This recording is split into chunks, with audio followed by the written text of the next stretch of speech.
അർദ്ധവാർഷിക പരീക്ഷ 3-ാം ക്ലാസ് താരീഖ്. പരീക്ഷയ്ക്ക് ഏറ്റവും കൂടുതൽ ചോദ്യങ്ങൾ വരുന്ന 8, 9, 10, 11 എന്നീ 4 പാഠങ്ങളിലെ വളരെ ഇമ്പോർട്ടൻ്റ് ആയിട്ടുള്ള ചോദ്യങ്ങൾ മാത്രം തിരഞ്ഞെടുത്ത് വിശദീകരിക്കുന്ന വളരെ യൂസ്ഫുൾ ആയിട്ടുള്ള വീഡിയോ ആണ്. ഇത് മുഴുവൻ കണ്ടു കഴിയുന്നതിലൂടെ ഈ 4 പാഠത്തിലെ എല്ലാ വിഷയങ്ങളും നമുക്ക് പഠിക്കാൻ കഴിയുകയും അതോടൊപ്പം തന്നെ പരീക്ഷയ്ക്കുള്ള പ്രധാന ചോദ്യങ്ങളും ഇതിലൂടെ നമുക്ക് മനസ്സിലാക്കിയെടുക്കാനും കഴിയും. നമുക്ക് ആദ്യം 8-ാമത്തെ പാഠം ഷാം യാത്രകൾ എന്നതിലെ പ്രധാന ചോദ്യങ്ങൾ വായിക്കാം. അതിൽ യോജിപ്പിക്കാം എന്നുള്ള ഈ ഒരു ചോദ്യമുണ്ട്. ഷാം എന്നതിനോട് യോജിച്ചത് ഏതാണ്? അബൂ തോലിബാണ്. ബഹീറ എന്നുള്ളതോ ഒരു പുരോഹിതനാണ്. മൈസറത്ത് എന്നുള്ളത് ഒരു സേവകനാണ്, അടിമയാണ്. ഖദീജ ബീവി കച്ചവടം. ഇങ്ങനെയാണത് യോജിച്ചത്. ഇനി രണ്ടാമത്തേൽ ഉത്തരം പറയാമെന്നുള്ളതിൽ ആദ്യ ഷാം യാത്രാവേളയിൽ നബി സല്ലല്ലാഹു അലൈഹി വസല്ലമ തങ്ങളുടെ പ്രായം എത്രയാണ് എന്നുള്ളതാണ്. 12 വയസ്സ് പ്രായമായിരുന്നു. രണ്ടാമത്തത് ബഹീറ എന്ന പുരോഹിതൻ നബി സല്ലല്ലാഹു അലൈഹി വസല്ലമ തങ്ങളെ കണ്ടുമുട്ടിയ സ്ഥലം ഏതാണ്? ബുസ്ര എന്ന സ്ഥലത്ത് വെച്ച്. ഓർത്ത് വെക്കുക, ബുസ്ര എന്ന സ്ഥലത്ത് വെച്ച്. മൂന്നാമത്തത് നബിതങ്ങളെ കണ്ടപ്പോൾ നസ്തൂറ എന്തു പറഞ്ഞു? ഈ മരച്ചുവട്ടിൽ ഇരിക്കുന്നത് ഒരു നബി അല്ലാതെ മറ്റാരുമല്ല. ഇതാര് പറഞ്ഞതാണ്? നസ്തൂറ പറഞ്ഞതാണ്. അടുത്ത ചോദ്യം, ഖദീജ ബീവിയെ സന്തോഷിപ്പിക്കാനിടയായ കാര്യങ്ങൾ. മുഹമ്മദ് നബി സല്ലല്ലാഹു അലൈഹി വസല്ലമയോടൊപ്പമുള്ള ഷാം യാത്രയിൽ പ്രതീക്ഷിച്ചതിലും അധികം കച്ചവട ലാഭം ലഭിച്ചത് ഖദീജ ബീവിയെ സന്തോഷിപ്പിച്ചിട്ടുണ്ട്. യാത്രയിൽ നബിക്ക് മേഘം തണൽ നൽകിയത് നസ്തൂറ എന്ന പുരോഹിതൻ നബി പ്രവാചകനായി തിരിച്ചറിഞ്ഞ് തുടങ്ങിയ അത്ഭുതങ്ങളും നബിയുടെ സത്യസന്ധതയും അതുപോലെ തന്നെ വിശ്വസ്തതയും മൈസറത്ത് അറിഞ്ഞപ്പോൾ ഖദീജ ബീവിക്ക് അതിയായ സന്തോഷം തോന്നി. ചിലപ്പോൾ ഇതിൽ നിന്ന് പൂരിപ്പിക്കാനോ അല്ലെങ്കിൽ ബ്രാക്കറ്റിൽ തിരഞ്ഞെടുക്കാനോ ഒക്കെ ഉണ്ടാവും. ഇനി നമുക്ക് അടുത്ത പാഠത്തിലേക്ക് വരുമ്പോൾ 9-ാമത്തെ പാഠത്തിൽ വൈവാഹിക ജീവിതത്തിലേക്ക് എന്നതിൽ ശരിയും തെറ്റും എഴുതാനാണ്. ഷാം യാത്ര കഴിഞ്ഞ് 2 മാസങ്ങൾ അകമായിരുന്നു വിവാഹം. രണ്ടാമത്തത് ഖദീജ ബീവിയുടെ പിതാവ് ഹുവൈലിദായിരുന്നു. മൂന്നാമത്തത് വിവാഹ സമയം നബി സല്ലല്ലാഹു അലൈഹി വസല്ലമയുടെ വയസ്സ് 25 ആയിരുന്നു. നാലാമത്തത് ഖദീജ ബീവിയിൽ നബി സല്ലല്ലാഹു അലൈഹി വസല്ലമ തങ്ങൾക്കുണ്ടായ മക്കളുടെ എണ്ണം 6 ആകുന്നു. അപ്പോൾ ഇത് ശരിയാക്കിയിട്ട് എഴുതിയതാണ്. ചുവന്ന ഭാഗത്ത് തെറ്റായിരുന്നു, അത് നമ്മൾ ശരിയാക്കി എഴുതിയതാണ്.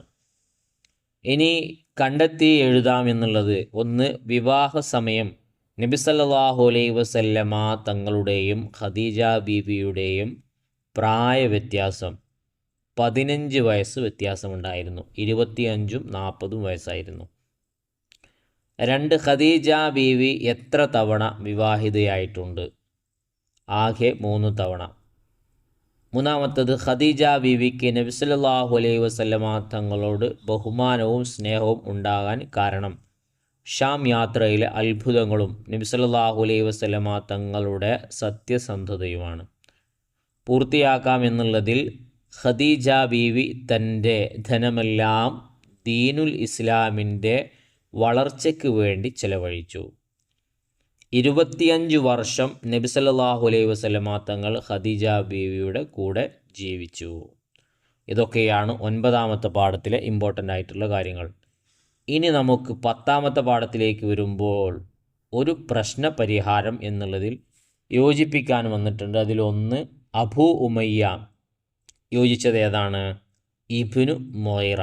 അബൂ ഉമയ്യത്ത് ഇബ്നുൽ മുഗീറ എന്നാണ്. രണ്ടാമത്തത് ഹജറുൽ അസ്വദ് സ്വർഗത്തിലെ ശിലയാണ്. ആദ്യമെത്തിയത് നബി സല്ലല്ലാഹു അലൈഹി വസല്ലമ തങ്ങളാണ്. വെള്ളപ്പൊക്കം മക്കയിലാണ് വെള്ളപ്പൊക്കം ഉണ്ടായിരുന്നത്. ഇനി തിരിച്ചറിയാം എന്നുള്ളതിൽ ഒന്നാമത്തത്, കഅബ പുതുക്കി പണിയാൻ തീരുമാനിച്ചത് ആരാണ്? ഖുറൈശികളാണ്. 2, തട്ടം പിടിച്ചുയർത്തിയത് ആരെല്ലാം? ഓരോ ഗോത്രത്തിൽ നിന്നും തെരഞ്ഞെടുക്കപ്പെട്ട വ്യക്തികളാണ്. മൂന്നാമത്തത് ഹജറുൽ അസ്വദ് യഥാസ്ഥാനത്ത് വെച്ചതാര്? നബി സല്ലല്ലാഹു അലൈഹി വസല്ലമ തങ്ങൾ. നാലാമത്തത് പ്രശ്ന പരിഹാരത്തിന് അഭിപ്രായം പറഞ്ഞതാരാണ്? അബൂ ഉമയ്യത്ത് ബിനുൽ മുഗീറയാണ്. നോട്ട് ചെയ്യുക. ഇനി ഉത്തരം എഴുതാം എന്നുള്ളതിലെ പ്രധാന ചോദ്യങ്ങൾ: 1. മക്ക നിവാസികൾ കഅബ പുതുക്കി പണിയാനുള്ള കാരണം എന്തായിരുന്നു? മക്കയിൽ ഒരു വലിയ വെള്ളപ്പൊക്കമുണ്ടായി. അതിൽ കഅബ ഷരീഫിന് കേടുപാടുകൾ സംഭവിച്ചപ്പോൾ. 2. കഅബ പുനർനിർമ്മാണത്തിലുണ്ടായ തർക്കം ഏത് കാരണത്താലാണ്? ഹജറുൽ അസ്വദ് യഥാസ്ഥാനത്ത് ആര് വെക്കും എന്നതിലായിരുന്നു. മൂന്നാമത്തത് പ്രശ്ന പരിഹാര സമയത്ത് നബി സല്ലല്ലാഹു അലൈഹി വസല്ലമയുടെ പ്രായം എത്രയായിരുന്നു? 35 വയസ്സ്. നാലാമത്തത് ഹജറുൽ അസ്വദ് കഅബയുടെ ഏതു മൂലയിൽ? കഅബയുടെ തെക്ക് കിഴക്ക് മൂലയിൽ. ഇനി 11ാമത്തെ പാഠം വഹീൻ്റെ തുടക്കം എന്നുള്ളതാണ്.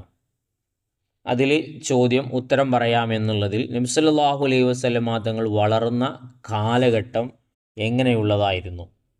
നബി സല്ലല്ലാഹു അലൈഹി വസല്ലമ തങ്ങൾ വളർന്നത് തിന്മകൾ കൊണ്ട് ഇരുളടഞ്ഞ കാലഘട്ടത്തിലായിരുന്നു. 2. നബി സല്ലല്ലാഹു അലൈഹി വസല്ലമ തങ്ങൾ വളർന്ന കാലത്തുണ്ടായിരുന്ന തിന്മകൾ ഏവ?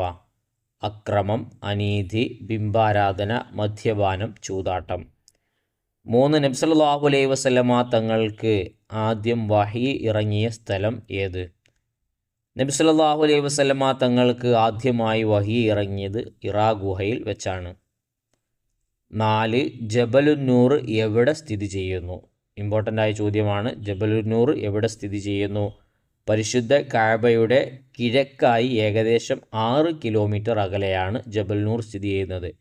കഅബയുടെ കിഴക്ക് ഏകദേശം 6 കിലോമീറ്റർ അകലെ എന്ന് എഴുതിയാലും മതി, മാർക്ക് കിട്ടും. വ്യക്തമാക്കാം. 1. നബി സല്ലല്ലാഹു അലൈഹി വസല്ലമ തങ്ങൾ അനുഭവപ്പെട്ട അത്ഭുത സംഭവങ്ങൾ. ശക്തിയായ പ്രകാശം കാണുക, കല്ലുകൾ, മരങ്ങൾ മുതലായവ നബിയോട് സംസാരിക്കുക, ചില അശരീരികൾ കേൾക്കുക, പല സ്വപ്നങ്ങളും കാണുക, കണ്ട സ്വപ്നങ്ങൾ യാഥാർത്ഥമാവുക. ഇതൊക്കെയാണ് 4 പാഠങ്ങളിലെ വളരെ ഇമ്പോർട്ടൻ്റ് ആയിട്ടുള്ള പ്രധാന ഭാഗങ്ങൾ. ഇത് വായിച്ചു കഴിഞ്ഞതിലൂടെ നിങ്ങൾക്ക് ഏറെക്കുറെ ഒരു ഐഡിയ കിട്ടിയിട്ടുണ്ടാവും എന്തൊക്കെയാണ് ഈ 4 പാഠങ്ങളിലെ പ്രധാന ചോദ്യങ്ങൾ എന്നുള്ളത്. അപ്പോൾ ഒരു തവണ കേട്ടിട്ട് ഫുള്ളായിട്ട് മനസ്സിലായിട്ടില്ലെങ്കിൽ മറ്റൊരു തവണ കൂടെ കേട്ടിട്ട് ഇതൊക്കെ പഠിച്ചു വെക്കുക. പ്രധാനപ്പെട്ട ചോദ്യങ്ങളാണ് ഈ വായിച്ചതൊക്കെ. ഇതിൽ നിന്ന് തന്നെ നമുക്ക് നല്ലൊരു മാർക്ക് സ്കോർ ചെയ്യാൻ പറ്റും. മറ്റുള്ള പാഠങ്ങളും ഇതുപോലെ നമ്മൾ വായിച്ചു നോക്കുക. ഈ പാഠങ്ങളും 1-2 തവണ ആവർത്തിച്ച് വായിക്കുക. ഇൻഷാ അല്ലാഹ് എല്ലാവർക്കും നല്ല മാർക്കോടുകൂടെയുള്ള വിജയമുണ്ടാവട്ടെ. നല്ല നല്ല വീഡിയോയുമായി നമുക്ക് വീണ്ടും കാണാം. സബ്സ്ക്രൈബ് മറക്കരുത്.